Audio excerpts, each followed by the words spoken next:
Assalamualaikum warahmatullahi wabarakatuh. Alhamdulillah nahmaduhu wa nasta'inuhu wa nastaghfiruh wa na'udzu billahi min shururi anfusina wa sayyiati a'malina. May yahdihillahu fala mudilla lahu wa may yudlil fala hadiya lahu. Asyhadu an la ilaha illallah wahdahu la syarika lahu wa asyhadu anna Muhammadan abduhu wa rasuluhu la nabiyya ba'da ma ba'd. Kita lanjutkan dari sub bahasan tentang sifat-sifat yang dengannya seorang muslim berhak dikatakan ahlus sunnah atau dikatakan sebagai pengikut salafus saleh atau dikatakan dengan sebutan salafi. Jadi seorang dikatakan ahlus sunnah, dikatakan di atas Quran dan sunnah, di atas dikatakan sebagai salafi. Poin yang ketujuh kita sudah bahas 1-6, yaitu menghidupkan sunnah-sunnah Rasul Sallallahu Alaihi Wasallam, baik sunnah menyangkut masalah ibadah, baik sunnah mau menyangkut masalah akhlak, maupun sunnah yang menjadi yang diatur oleh Quran dan sunnah. Ini poin yang ketujuh. Jadi dia tidak ragu untuk menghidupkan sunnah, karena hidup ini tergantung daripada ilmu yang kita dapat. Kalau yang kita dapat negatif, orang akan nampakkan yang negatif. Kalau yang kita dapat positif, orang akan menampakkan yang positif. Umpamanya anak-anak muda, mereka dapat ilmu dari budaya, dari kebiasaan orang-orang kafir, mereka nampakkan dalam kehidupan mereka. Kelihatan. Sebut saja umpamanya artis itu kelihatan pakaiannya. Ini contoh. Demikian juga umpamanya atletik. Dia akan nampakkan bahwa dia adalah atletik. Pelaku maksiat, dia akan nampakkan bahwa dia pelaku maksiat. Tubuhnya pakai tato dan seterusnya. Seniman, dia akan nampakkan bahwa dia seniman, biasanya gondrong. Ya Pak ya? Nggak disisir, seniman, ya kan? Kalau disisir namanya artis, seniman biasanya out-outan. Nah, ahlus sunnah dengan sesuai dengan namanya, dia akan tampakkan sunnah. Yang nampak apa saja. Makanya orang bilang, ngapain kamu pakai jenggot? Dari sisi daya tarik nggak menarik, kata dia. Tapi karena ini tuntutan dari pengakuan kita sebagai ahlus sunnah, apa beratnya? Gitu. Makanya Bapak lihat sekarang ini anak-anak muda pakai jenggot. Zaman dulu jangankan yang muda, yang tua aja ogah. Gitu. Kagak laku lagi pakai jenggot. Mana ada cewek yang mau pakai jenggot? Tapi karena orang dari kecil sudah belajar sunnah dan dia ingin mencontoh menghidupkan apa yang datang dari sunnah, dia hidupkan. Ini dari perilaku, akhlak, muamalah. Dari ibadah apalagi, karena itu menyangkut ketaatan dalam peribadatan. Dia tampakkan semua yang dari sunnah. Maka kita lihat sholat berjamaah, hadis-hadisnya cukup banyak, walaupun memang ulama berselisih. Ada yang mengatakan wajib, ada yang mengatakan sunnah muakkadah. Tapi ahlus sunnah nampak dia nggak berani meninggalkan sholat berjamaah, karena merupakan tuntutan dalam ketaatan ibadah. Ahlus sunnah masa nggak ke masjid? Aneh. Masyarakat kita ahlus sunnah nggak ke masjid, salat di rumah, ya, tanpa ada udzur. Ahlus sunnah tampakkan sunnah, berjamaah di masjid. Demikian cara berpakaian, baik laki maupun perempuan. Kita lihat zaman-zaman dulu mana ada anak-anak itu pakai baju panjang, pakai gamis, gitu. Nggak ada, ustadznya aja biasa-biasa aja. Ini ustadz kagak baru ngaji udah pakai gamis, iya gak? Masih anak-anak bawa kencur. Tapi kenapa? Karena ingin tuntutan menghidupkan sunnah. Itu membedakan. Ini patut menggembirakan, walaupun sebagian orang kejang-kejang, ya, orang-orang liberal, orang-orang ahli maksiat, ya, mencela-cela orang yang menghidupkan. Biarkan saja, yang pakai baju kafir, ya kan, orang tenang-tenang aja. perempuan pakai rok mini dan seterusnya. Kenapa yang pakai baju panjang dibilang pakai daster? Gitu. Mas, pakai daster terus mas, gitu. Kurang ajar. Orang pakai gamis dibilang pakai daster. Nah ini fenomena ahlu sunnah. Jadi bapak-bapak, ketika kita mengaku sebagai ahlu sunnah, jangan ragu untuk menghidupkan sunnah. Semua aspek hidup kita. Orang nggak ragu menunjukkan jati dirinya. Orang kaya akan tampil menunjukkan dia kaya. Ya, cara duduknya, cara jalannya, gaya. Mau biar orang tahu bahwa dia orang kaya. Itu. Ya Pak? Orang akan tunjukin. Pelaku maksiat juga akan tunjukkan bahwa dia ada pelaku maksiat. Minimal ada anting di sebelah kiri. 1. Kayak kebo bego. Gitu. Pakai anting. Oh, diikat-ikat kepalanya, itu sering dapati itu anak-anak itu. Dia akan tunjukkan, anak-anak pang ya, tunjukin bahwa dia anak pang. Orang bisa tunjukkan seperti itu. Maka jangan ragu, Ahlus Sunnah menampakkan sunnah, dan itu sudah hilang sekarang. Jamaah sekalian, terjadi perang peradaban dalam kehidupan ini. Siapa yang taat, siapa yang maksiat. Ketika maksiat menang, maka orang taat itu minder, menampakkan ketaatannya. Ketika ketaatan itu menang, maksiat itu minder. Lihat di Timur Tengah itu, di Saudi. Biarpun maksiat udah sampai sana, dia ikut peraturan sana. Harus tutup aurat dia. Harus tutup aurat. Ya, sehingga ada kawan saya naik di pesawat itu, ya, di pesawat menuju Saudi. Ya. Di sebelahnya itu perempuan pakaian seksi luar biasa. Dia agak keringetan juga, gitu. Oh, ini perempuan pakaiannya kayak selebriti, seksi. Menjelang masuk Saudi, perempuan ini pergi bangun. Ya, ke kamar mandi. Dia bilang alhamdulillah, pindah juga nih perempuan. Jadi agak lega, keringatnya hilang. Gitu. Nggak lama kemudian datang perempuan hitam-hitam pakai cadar, pengen duduk sebelahnya. Kata kawan kita, nggak bisa, ini udah ada orangnya, orang lagi ke kamar mandi. Gitu. Udah ada orangnya, gitu. Kata perempuan hitam-hitam tadi, itu dia saya. Yang tadi sebelum itu saya, gitu. Oh dia. Jadi menjelang Saudi, dia pakai hitam-hitam. Artinya dia tutup aurat, Pak. Dia maksiat nggak berani di sana, gitu. Kebawa masyarakat lingkungannya taat, nggak berani. Kalau kita kan terbalik, begitu di sana taat, sampai ke negeri kita maksiat bebas. Nah ini contoh gambaran Ahlus Sunnah berani menampakkan syiar ketaatan, baik dengan lisannya, baik dengan perbuatannya, dalam kehidupan yang lainnya. Gak usah ragu jamaah sekalian, buktikan bahwa kita Ahlus Sunnah. Jangan sok ke Arab-Araban gitu.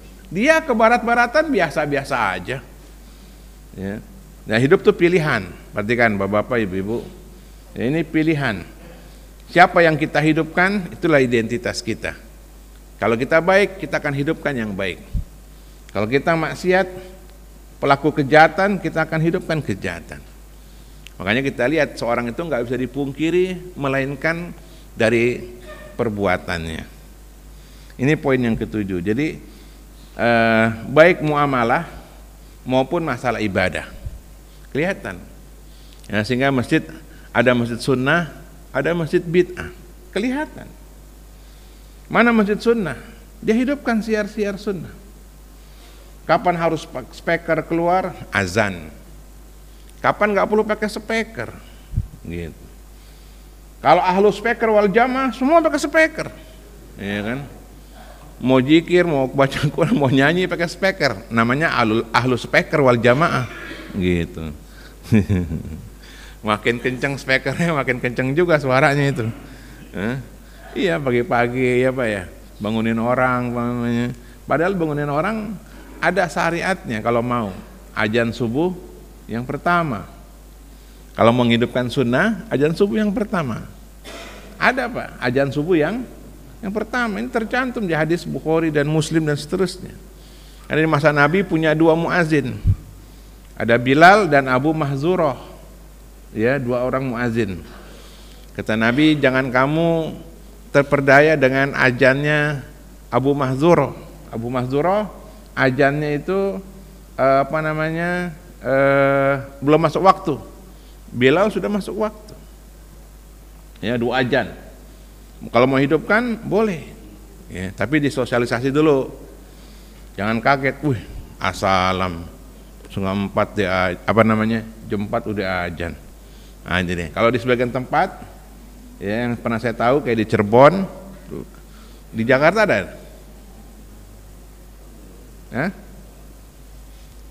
Bu, ibu bukan ngobrol malah ngaji, gitu. Yang ke-8, ciri seorang dikatakan ahlus sunnah atau pengikut salafus saleh atau dikatakan salafi, yaitu tidak fanatik melainkan kepada firman Allah Subhanahu wa taala dan kepada sabda Nabi sallallahu alaihi wasallam. Ini dia yang poin ke-8 cukup serius. Jadi tidak ada fanatis kepada imam madhab, tidak fanatis kepada para ulama, dan juga tidak fanatis kepada para dai. Dia merdeka. Ini ahlus sunnah. Yang dia fanatik hanya wahyu, baik Al-Quran maupun sunnah Nabi SAW yang pasti, yang sabit, yang pasti, yang sahih. Untuk itulah jamaah sekalian, keseriusan kita dalam kembali pada Quran dan sunnah itu dituntut.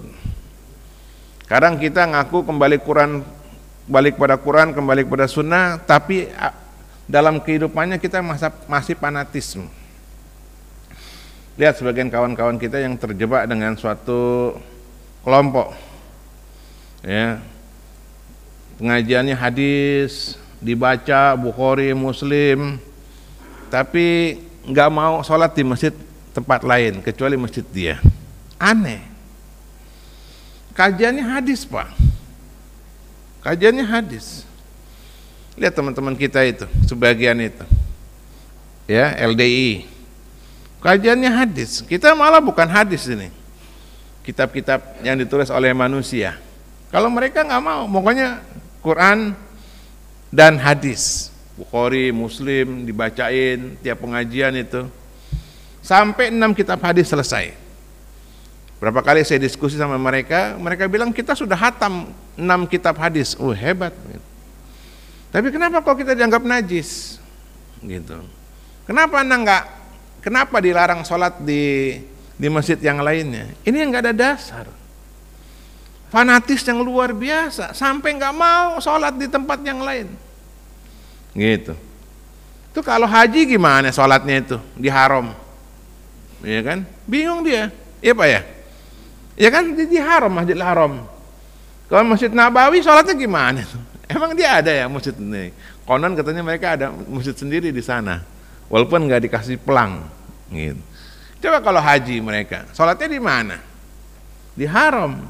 Haram yang masjid mereka nggak ada labelnya kan, nggak ada pelangnya kan.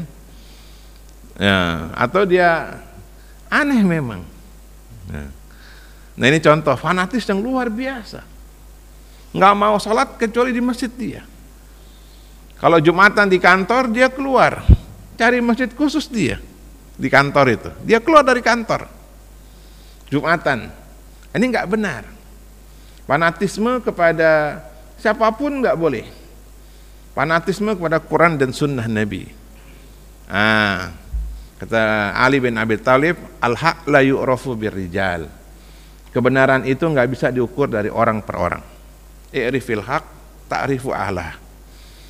Kenalilah al-haq itu, belajarlah Quran dan Sunnah. Kamu nanti akan tahu siapa yang di atas Quran dan Sunnah. Jadi jamaah sekalian, ini fanatisme dan seterusnya. Perhatikan, Berikut juga dengan imam mazhab. Nggak ada imam mazhab itu menyatakan bahwa manusia harus mengikuti mazhabnya. Nggak ada. Yang ada perkataan para imam mazhab itu, idza soal hadis fahuwa mazhabi. Apabila sah suatu hadis, maka itu adalah pendapatku, itu adalah mazhabku. Ya kalau ditanya mazhabnya Imam Syafi'i apa? Mazhabnya Imam Ahmad apa?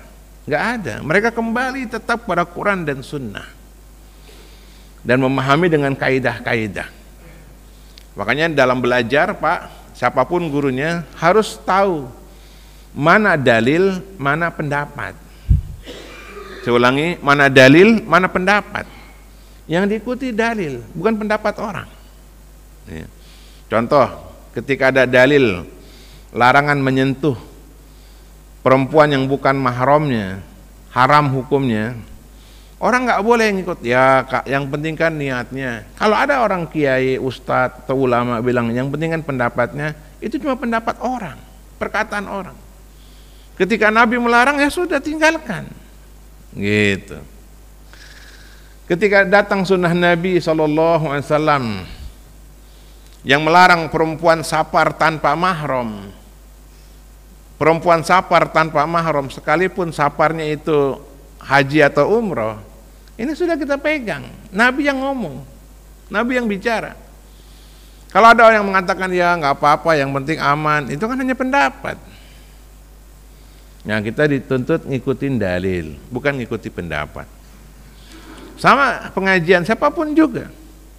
Nah, disinilah jamaah sekalian, seorang dikatakan ahlus sunnah, dia kokoh dalam mengikuti dalil, tidak fanatis kepada guru. Fanatisme kepada guru itu membuat kita bodoh. Kenapa? Karena orang fanatik itu tidak berpikir dengan logikanya, tapi berpikir dengan logika gurunya. Gitu. Makanya kata ulama, orang yang muqallid, yang taklid, yang fanatik, itu tidak berpikir dengan rasio dia. Otaknya nggak dipakai. Yang dipakai otak gurunya, yang dipakai otak idolanya. Boleh jadi otak dia sebenarnya lebih pintar, maka nggak dipakai, akhirnya dia hanya ngikuti apa pendapat gurunya. Kita sedang belajar di sini. Memang nggak bisa dipungkiri, kita melihat kondisi ulama yang cerdas, kadang kagum ada. Perhatikan, ini hal yang biasa, ya, kagum. Kalau kita di sini bapak-bapak umpamanya di Asalam ada ustadz yang dikagumi. Karena berapa? Karena apa? Karena ngaji cuma di Asalam doang. Ada ustadz yang dikagumi, itu hal-hal yang wajar.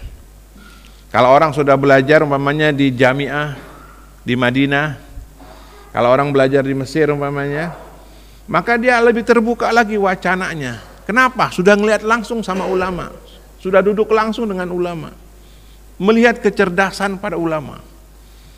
Maka tingkat kekaguman itu lebih tinggi lagi. Yang dia kagumi bukan hanya sekedar dai, tapi ulama. Dan kalau orang biasa mentelaah kitab-kitab para ulama, khususnya mutaqaddimin yang dulu-dulu, maka dia akan kagum lagi.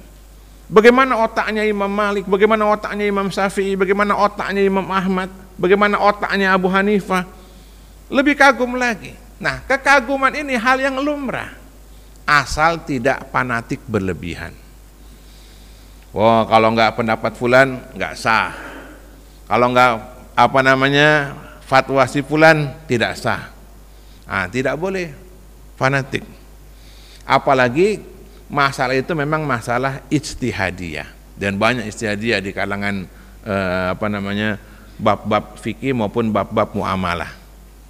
Untuk itu jamaah sekalian, sekali lagi, fanatisme terhadap orang per orang, fanatisme terhadap kelompok per kelompok ini nggak tepat. Mulai hilang, Pak, di masyarakat kita itu seiring dengan belajar di rosah Islamiyah yang begitu maju, fanatisme guru sudah hilang. Contohnya, kalau dulu orang harus cium tangan sama ustadz, iya kan? Cium tangan zaman dulu. Emang zaman sekarang ketemu ustadz melengos-melengos aja, cium tangan. Ya, sendalnya dibawain, iya, Pak? Iya. Kalau sekarang kan cuek-cuek ketemu ustadznya kan gitu ya. Ya, bukan berarti harus cium tangan, tidak. Artinya ada perubahan. Memuliakan seseorang tidak harus berlebihan dengan cium tangan, bungkuk-bungkuk, tidak. Zaman dulu kiai habis ceramah, rebutan minumannya, berkah. Apalagi ibu-ibu, bawa pulang dia, buat anaknya, nih nak, lu minum nih, biar lu pinter. Gitu. Nah ini sampai seperti itu. Hilang sekarang. Berubah Pak, lihat Pak, berubah. Orang memahami agama, cara beragama itu berubah, fanatisme. Sekarang orang biasa-biasa, dulu tuh orang udah figur Pak, luar biasa. Kecuali perempuan. Kalau perempuan tuh perasaan. Perempuan kalau sudah idola, luar biasa. Ya kalau perempuan sudah cinta, idola sama seseorang, luar biasa. Kalau laki-laki masih rasional. Nah jadi jemaah sekalian, perhatikan, ini poin yang ke-8, dalilnya Allah berfirman dalam surah Al-Hujurat, ya ayyuhalladzina amanu la tuqaddimu baina yadayillah wa rasulih. Wahai orang beriman, jangan kalian dahulukan antara Allah dan Rasulnya. Jangan mendahulukan selain Allah dan Rasulnya. Ini agama Pak, Bu, ini agama, bukan idola-idolaan. Ya, ada idola-idolaan, lihat yang di TV. Kalau perempuan biasanya idolanya ustazah juga. Curhat dong, ya kan? Itu dalil bagi ibu. Kalau udah beliau yang bicara, saminawat. Gitu. Ada lagi idolanya ya figur-figur tertentu di TV atau yang di radio atau yang lagi beken di sosmed. Apa kata si fulan, ini nggak tepat. Makanya masalah itu tidak boleh takut, tidak boleh fanatis kecuali dengan dalil. Mana dalilnya? Nah, ketika berhadapan dengan dalil, perhatikan Pak. Dalil dengan dalil, di situ berlaku namanya tasamu, toleransi, saling menghargai. Tapi kalau nggak ada dalil, sepakat kita nggak ikuti. Saya ulangi, kalau nggak ada dalil, sepakat kita nggak ikuti. Adapun nanti rinciannya, ada dalil yang jelas, ada dalil yang samar, yang ikuti yang jelas. Ada dalil yang sahih, ada dalil yang dhaif, yang kita ikuti yang sahih.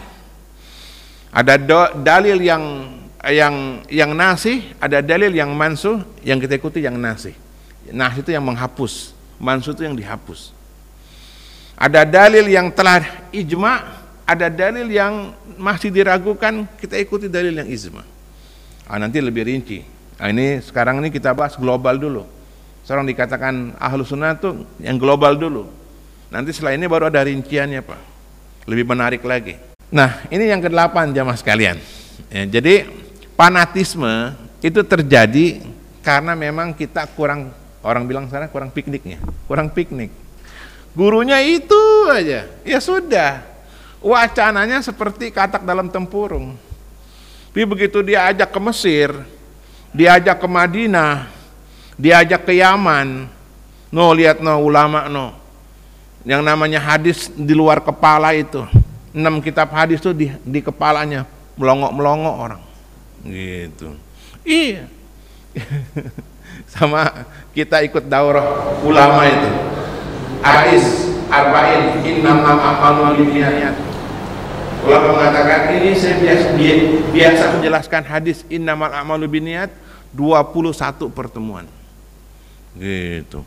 Dia jelasin hadis innamal a'malu binniyat pakai hafalannya itu. Wih. Orang melongo begitu datang. Itu ulama. Nah, kita di Indonesia memang ada sebagian dari cerdas, pintar. Orang melongo. Wih. Otaknya memorinya gede itu. Ya, 128 GB. Kalau kita kan 2 GB, ngaji sebentar aja ngantuk. Ya, memorinya 2 GB ya Pak. Ya, itu pun yang KW ya.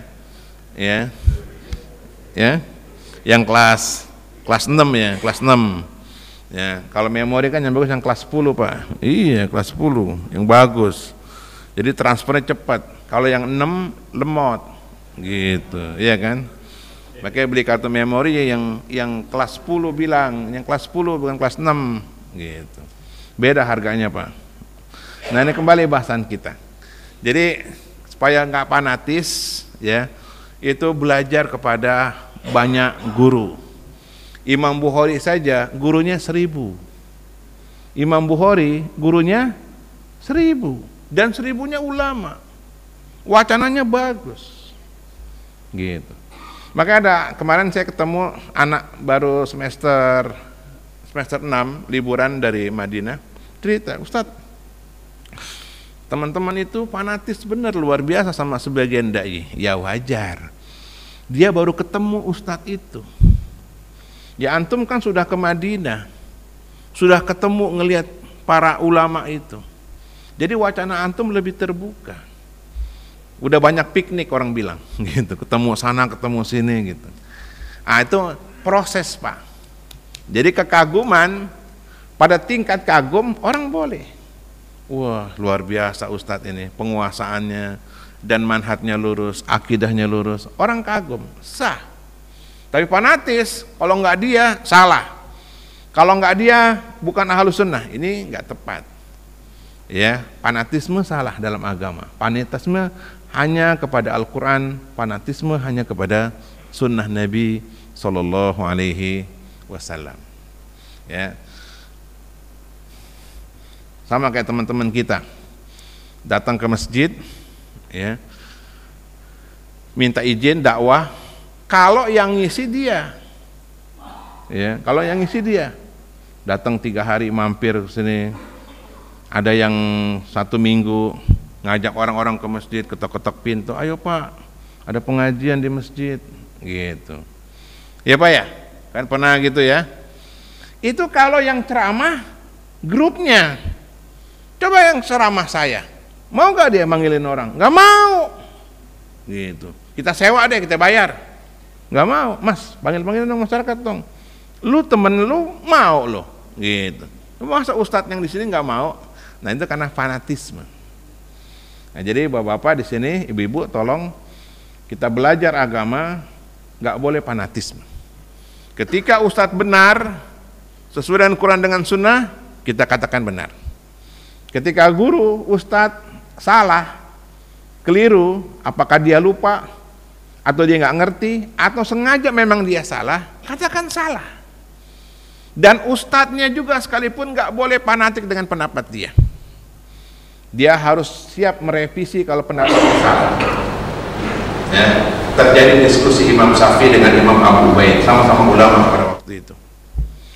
Menafsirkan ketika perempuan dicerai, ditalak, masa idahnya 3 kali kuruk kata Al-Quranul Karim.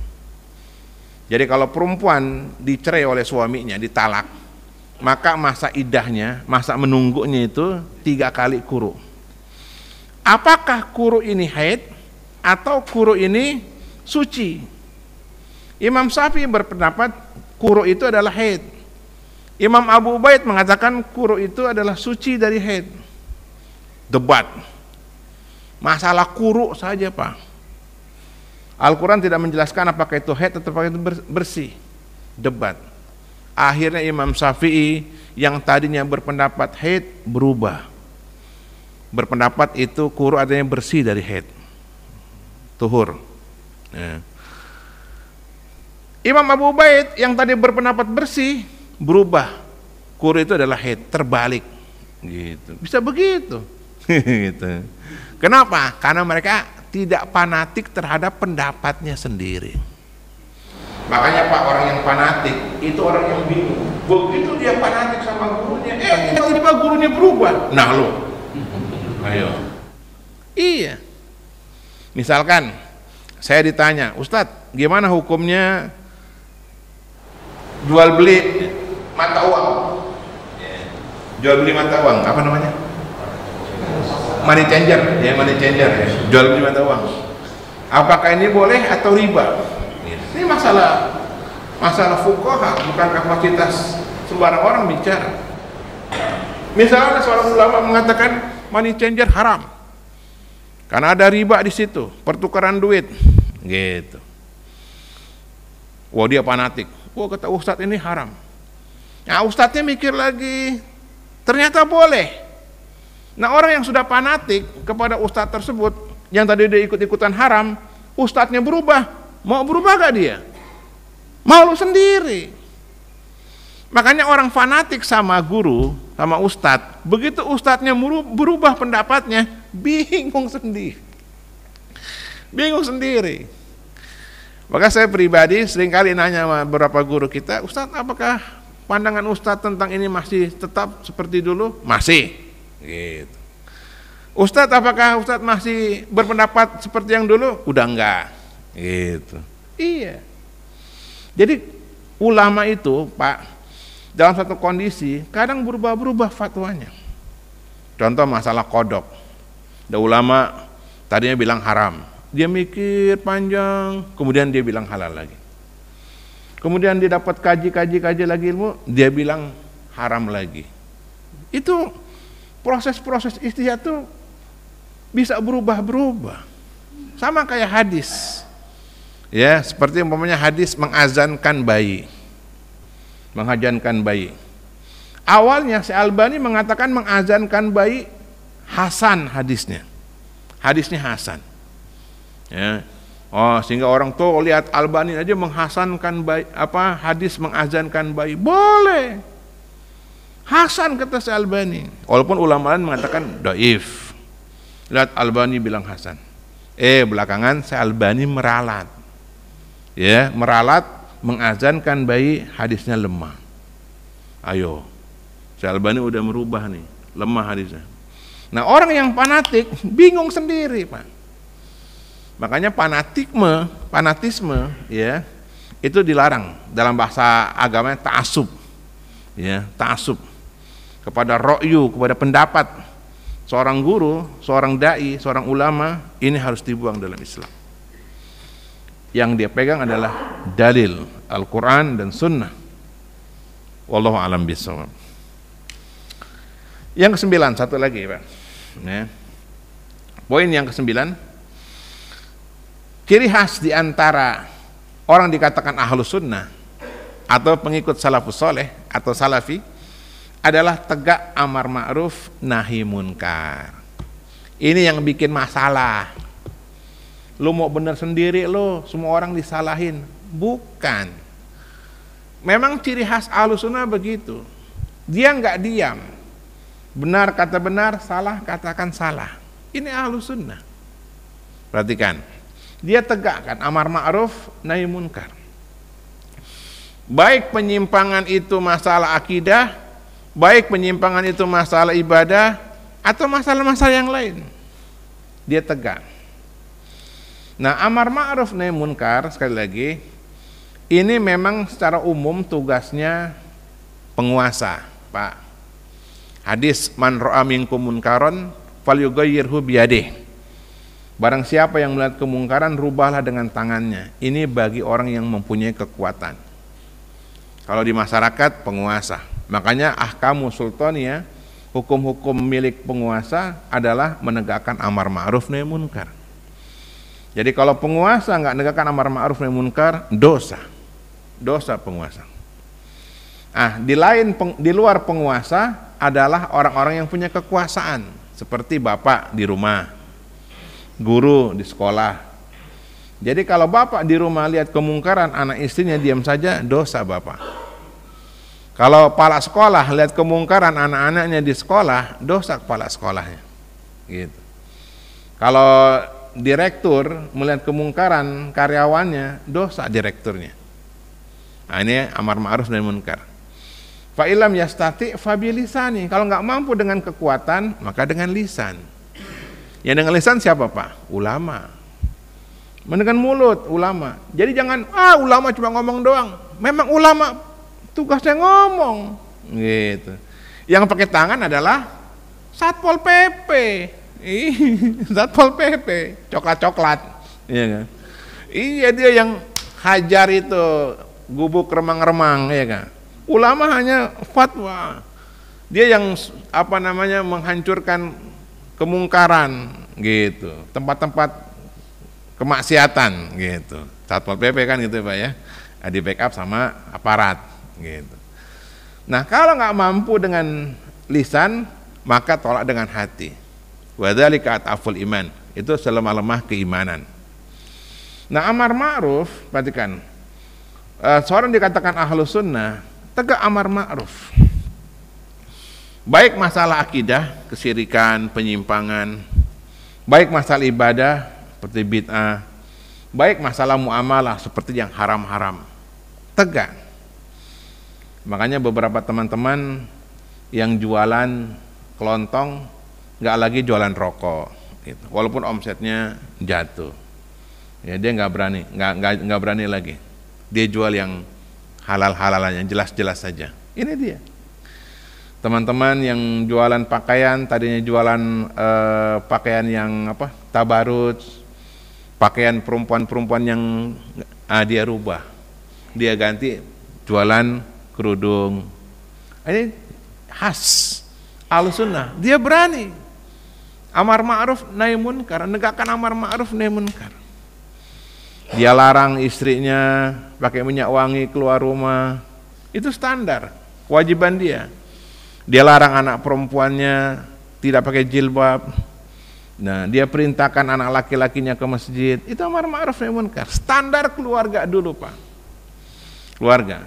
Jadi idealnya kita ini di seputar sini ke masjid sama anak-anak lakinya. Kalau bapak sudah jadi kakek sama cucunya. Standarnya kalau sudah ngaji, anaknya sudah pakai jilbab, istrinya pakai jilbab. Jadi tegak amar ma'ruf nahi munkar. Ya, ketika kerjanya sudah jelas haram, dia keluar dari kerjanya cari yang halal. Ketika umpamanya pakaiannya itu jelas menyimpang, sudah tinggalkan. Atau hobinya menyimpang, tinggalkan. Iya, Pak. Saya pernah kedatangan tamu, orang kaya. Dia punya studio musik di rumahnya. Jadi dia khusus karaoke. Ya, karaoke gitu. Iya, Pak. Ini istri dirut perusahaan besar, saya nggak sebut namanya, nggak enak, gitu. Biasa, Pak, karaoke, pakaiannya seksi lah kata temannya. Ini baru 2 bulan dia ngaji, belajar agama serius, langsung Pak nggak dipakai lagi itu studio musiknya. Padahal dia bikin studio musik itu sampai ratusan juta. Ya bingung, Ustadz gimana nih gitu. Ya udah untuk sementara ngaji aja, nggak usah mikirin dunia. Dia hijrah. Pakaiannya yang tadinya seenak dia berubah. Perempuan muslimah. Ini dia, Pak, ciri khas. Tegak amar ma'ruf nahi munkar. Ya, ketika dia salah, dia segera ralat. Ya, baik dirinya, baik keluarganya, baik kantornya. Di daerah Batam ada namanya Radio Hang. Radio Hang. Hang apa Heng sih? Hang ya, bukan Heng ya. Radio Hang. Itu radio gonjreng-ganjreng, Pak. Wih, radio musik terkenal. Ketika pemiliknya ngaji, insaf dia. Langsung dari bawah lagi, dari nol lagi. Habis semua usahanya itu. Dia mulai dari radio dakwah. Ya, dia bisnis yang halal, bisnis herbal atau bisnis yang lain. Nah, sekarang hidup lagi, rubah warnanya. Tadinya menuju yang nggak jelas, sekarang menuju yang jelas. Itu dia. Banyak juga teman-teman profesinya demikian. Yang tadinya di jualan yang haram, dia rubah. Saya pernah mampir di Kokas, kota Casablanca. Teman kita punya restoran Jepang, besar, Pak. Ini punya saya, Ustadz. Tapi kalau franchise ya, Pak ya, franchise gitu. Nah, masakan yang haram, mengandung yang haram kita nggak pakai, Ustadz. Saya lawan itu. Saya mau pakai yang halal-halal aja. Nah, jadi jemaah sekalian, ini poin terakhir. Jadi kuntum khairu ummatin ukhrijat linnas. Dasarnya jelas firman Allah Subhanahu wa taala surah Ali Imran, kalian sebaik-baik umat yang dikeluarkan untuk manusia. ta'muruna bil ma'ruf, tegak amar ma'ruf nahi munkar. Wa tanhauna 'anil munkar wa tu'minuna billah, dan kalian beriman pada Allah. Perhatikan Pak. Ya, surah Ali Imran ayat 110. Di sini kata ulama, Syekh bin Baz mengatakan Allah menyebutkan amar ma'ruf nahi munkar daripada iman kepada Allah. Menunjukkan amar ma'ruf nahi munkar adalah pokok agama. Saya ulangi, pokok prinsip agama. Jadi tegak amar ma'ruf nahi munkar. Makanya dakwah salaf itu seringkali mengoreksi. Karena koreksi itu dalam dakwah salaf itu adalah untuk memberikan kesempurnaan. Jadi koreksi itu bukan dianggap sebuah penghinaan.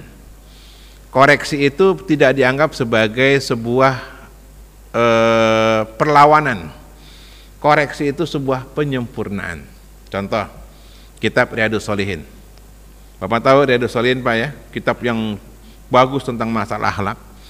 Itu hadis dhaifnya hampir 100 hadis dhaifnya dikoreksi oleh Syekh Albani. Apakah dengan dikoreksinya kitab Riyadhus Shalihin oleh Syekh Albani, kitab Riyadhus Shalihin jadi jatuh? Tidak, jadi sempurna. Jadi Ahlussunnah memandang bahwa kritikan, bahwa koreksi itu sebagai bentuk penyempurnaan. Contoh kitab tafsir, ulama sepakat tidak ada satupun kitab tafsir yang selamat dari hadis palsu. Lihat kisah Sa'labah, sahabat Nabi yang tadinya miskin, kemudian kaya, udah kaya nggak ke masjid lagi. Ini hadis palsu. Hampir setiap kitab tafsir ada cerita Sa'labah. Hampir setiap itu, termasuk dalam tafsir Ibnu Katsir. Cerita Sa'labah bin Hatib, sahabat Nabi yang miskin, didoain Nabi jadi kaya, begitu kaya nggak ke masjid lagi. Pernah dengar nggak Pak? Ini hadis palsu. Tapi hampir semua kitab tafsir ada cerita ini. Dikoreksi oleh para ulama, para pentahqiq, ya, para peneliti mengkoreksi hadis-hadis tentang Sa'labah di semua kitab tafsir. Ternyata hadisnya palsu. Ketika dikoreksi kitab tafsir seperti Ibnu Katsir, apakah tafsir Ibnu Katsir akan jatuh? Tidak, malah jadi lebih sempurna. Begitulah jemaah sekalian. Jadi kalau ada dai, ada ustadz, ada ulama dikritik kesalahannya, dikritik kekeliruannya, itu bentuk penyempurnaan, bentuk memperbaiki, lebih bagus. Jadi dalam dakwah tidak boleh kita anti kritik, tidak boleh kita anti koreksi, gitu. Ya, ketika seorang dai di atas lurus mengajarkan yang hak, kembali pada Quran dan Sunnah, mengajarkan akidah yang bagus, ternyata ada kesalahan, ada kekhilafan, kemudian dikritik, maka kritik itu sebagai penyempurnaan. Kritik itu bukan sebuah hujatan, kritik itu bukan sebuah menjatuhkan martabat seorang, tidak. Dan itu hal yang biasa di kalangan fuqaha. Karena ini bagian daripada pokok agama amar ma'ruf nahi munkar. Kecuali kalau penyimpangannya itu fatal. Nanti ada bahasan berikutnya. Ya, poin yang ke-10 kita akan bahas bulan depan. Gitu. Karena jamaah udah gelisah. Gitu. Geli-geli basah. Gitu. Sampai sini Pak. Silakan kalau ada yang mau bertanya. Iya Pak.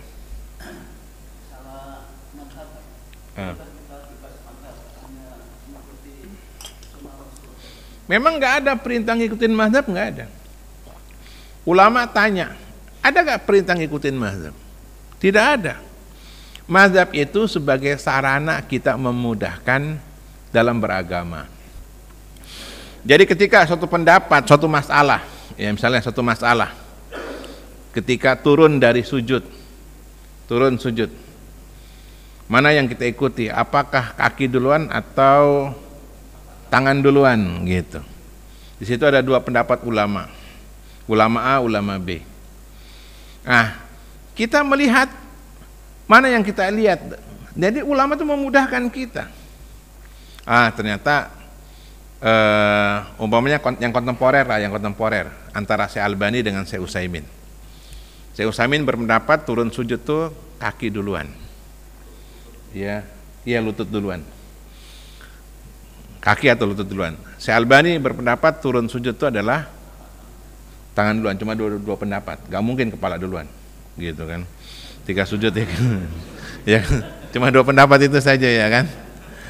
Nah, maka kita lihat di ada pendapat itu. Nah, mana dalil-dalil yang dikumpul oleh ulama yang berpendapat kaki duluan, mana dalil-dalilnya dan istinbatnya, logikanya, mana dalil-dalil ulama yang B yang berpendapat tangan duluan, ya logikanya dan cara pengambilan hukumnya. Nah, kita lihat itu. Gak bisa, pokoknya kalau ibadah harus Albani, ibadah harus Utsaimin, gak bisa begitu. Nah, itu mazhab pendapat. Jadi gak ada yang ikutin pendapat. Pendapat itu hanya sebagai memudahkan saja. Sesuai dengan perintah Al-Quran, fas'alu ahla dzikri in kuntum la ta'lamun. Ikut ulama secara umum, tapi fanatis memilih hanya satu, itu yang salah. Jadi mazhab-mazhab yang ada di kalangan ulama di luar mazhab 4 banyak, pada mazhab Al-Laisi, ada mazhab An-Nakhai, ada mazhab Andalusi Ibnu Hazm dan seterusnya. Mazhab Zohiri terkenal. Di luar 4 mazhab itu semua hanya pandangan yang memudahkan kita. Kadang satu masalah kita setuju dengan Imam Syafi'i, kadang satu masalah kita setuju dengan Imam Ahmad. Tapi mengkhususkan diri kita harus ngikut salah satu mazhab itu salah. Nggak ada perintah dalam agama. Jadi mazhab itu artinya pendapat ulama, hasil ijtihad, dan itu memudahkan. Jadi kita menolak mazhab juga salah. Nggak pakai mazhab juga salah. Fanatisme mazhab hanya milih satu juga salah. Yang benar ulama itu kita ikuti ketika dia sesuai dengan ketentuan Quran dan Sunnah, gitu. Seperti Abu Hanifah di Kufah itu memang sedikit hadisnya. Maka dalam sejarah ilmu hadis paling banyak hadis palsu di Kufah, Irak. Irak itu banyak masalah memang dari zaman dulu, sehingga banyak hadis palsu di daerah Irak, termasuk Kufah. Nah, Imam Abu Hanifah sedikit hadisnya, sehingga banyak ijtihad. Makanya di antara ijtihadnya adalah nikah tanpa wali sah. Nikah tanpa wali sah. Kenapa Imam Abu Hanifah nggak dapat dalil di mana Nabi mengatakan tidak sah nikah tanpa wali? La nikah illa biwaliyin. Tidak sah nikah kecuali dengan wali dan dua saksi yang adil. Nggak dapat Imam Abu Hanifah. Nah, ketika dalam masalah ini Abu Hanifah jelas salah karena nggak punya dalil. Ini contoh, ya. Dan banyak pas kayak Imam Syafi'i di Imam Syafi'i berpendapat azan itu 19 kalimat. Kalau kita kan azan 15 kalimat. Hadis riwayat Bilal, Abu Hurairah dari sahabat Bilal. Azan 15 kalimat. Imam Syafi'i di azannya Abu Mahzuro 19 kalimat. Jadi syahadatnya diulang 4-4, bukan 2-2 syahadatnya, 4-4. Kata Imam Syafi'i, barang siapa yang tidak seperti ini azannya harus diulang. Jadi azan yang sekarang ini beredar menurut Imam Syafi'i nggak sah. Lihat di nggak sah. Ini pendapat beliau. Padahal ada hadis lain yang sahih juga dari Muslim juga, dari perbuatan Bilal azannya 15. Berarti pendapat Imam Syafi'i yang mengatakan kalau tidak azannya Abu Mahzurah tidak sah, ini pendapatnya keliru. Gitu. Paham nggak, Pak? Iya. Ini contoh. Gitu. Dan seterusnya. Jadi mazhab itu bukan sebuah dalil. Mazhab itu sarana. Sama kayak kias. Kias bukan dalil, kias adalah sarana. Membantu kita untuk memahami dalil Quran dan Sunnah. Tetap kita pakai pendapat ulama, tapi nggak boleh fanatik. Dan nggak boleh kita mengkhususkan diri dengan satu ulama. Jadi nggak mungkin kita tanpa ulama kayak LDI. LDI tanpa ulama itu. Quran, hadis dia pahami sendiri, itu LDI.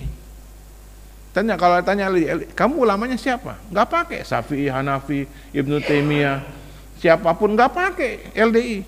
Yang dipakai dia, grupnya dia, gitu. LDI. Iya, tanya LDI. Kalau tanya ulama kamu siapa? Nggak ada dia. Ibnu Katsir nggak pakai, semua nggak pakai, nggak kenal dia. Nggak pakai mazhab-mazhaban, nggak pakai LDI. Aneh. Ya, fuqahanya siapa? LDI fuqahanya siapa? Ahli fikihnya siapa? LDI. Nggak ada dia. Tapi dia memahami sendiri. Nah, itu nggak pakai ulama itu. Kalau kita wajib pakai ulama. Perintah Allah dalam Al-Quran. Ya, ati Allah wa ati Rasul wa ulil amri minkum. Yang ngerti ulil amri urusan agama, ulama. Fas'alu ahla dzikri. Tanyalah kepada ulama. In kuntum la ta'lamun. Kalau kamu nggak ngerti. Yang nggak boleh fanatisme, mengkhususkan satu ulama. Wallahu a'lam bishawab. Oh, enggak, salafi enggak bisa dilihat dari pakaian gitu. Jadi mengajankan bayi ini mengajankan di kuburan tuh ini pertama emang enggak ada dalil. Kedua ada dalil dipaksain, tapi dalil palsu bahwasanya mayit mendengar suara azan ketika dikubur. Ini hadis palsu dan itu dipaksain. Hanya sekedar mayit itu mendengar suara azan ketika dikubur. Yang benar adalah mayit mendengar suara terompah orang yang mengantarkannya itu, gitu. Jadi mengazankan di kuburan ini kemungkaran dan menyalahi kaidah daripada azan itu sendiri. Ya, nah, ini di Indonesia mengazankan kuburan itu menjadi tolak ukur agama. Kalau mengazankan di kubur berarti Ahlus Sunnah wal Jamaah. Wih. Kalau nggak mengazankan di kuburan berarti Muhammadiyah. Kan dulu begitu ya kan. Tapi seiring dengan perkembangan ilmu orang bergeser. Ya, yang mengazankan di kuburan itu berarti warisan nenek moyang. Yang tidak mengazankan berarti ngikuti sunnah dari Nabi SAW. Udah mulai ngerti masyarakat. Oh, ini yang sunnah. Iya Pak, saya sampai kaget. Ketika udah dikuburin sama anaknya, pamannya di atas. Tok, ajanin tok bapak lu. Gitu. Kan udah bilang tadi nggak perlu diazan. Lu mau ajanin nggak? Gua nih adek nih, lu mang anak. Berantem di kuburan. Saya pulang aja dah. Emaknya nggak mau kalah. Iya tok, ajanin tok. Kalau nggak emak yang turun nih. Wih, emaknya mau turun. Aduh, luar biasa. Sampai kayak begitu masyarakat kita. Ya, artinya mudah-mudahan sekarang udah nggak lagi. Jadi sama sekali nggak prinsip sebenarnya. Sama kayak buka tali pocong, iya kan? Kalau nggak dibuka pulang lagi, bisa begitu. Buka, ntar balik lagi, gitu. Jadi gentayangan. Ya itu boleh dibuka, boleh enggak, fleksibel aja. Gitu ya, kayak buka mukanya boleh dibuka boleh kagak. Jadi jangan ada anggapan kalau nggak dibuka gentayangan, mesti ditempelin ke tanah. Sama kayak orang meninggal mesti sedekap, nggak ada dasarnya, malah susah mandiin. Maka ulama lurus. Iya, kita kan disedekapin apa? Supaya kayak orang sholat gitu. Itu kita tuh suka lebay-lebay begitu. Supaya dibilang lagi sholat, padahal nggak pernah sholat. Ya, jadi malah susah. Lurus. Ya, nanti kalau lurus, wah kayak orang kafir ya. Orang kafir kan begini juga ya kan. Nah, jadi banyak perkara-perkara yang di masyarakat memang kita butuh bimbingan dari sunnah Nabi Shallallahu Alaihi Wasallam. Sampai sini, subhanakallahumma bihamdika, asyhadu an la ilaha illa anta astaghfiruka wa atubu ilaik. Assalamualaikum warahmatullahi wabarakatuh.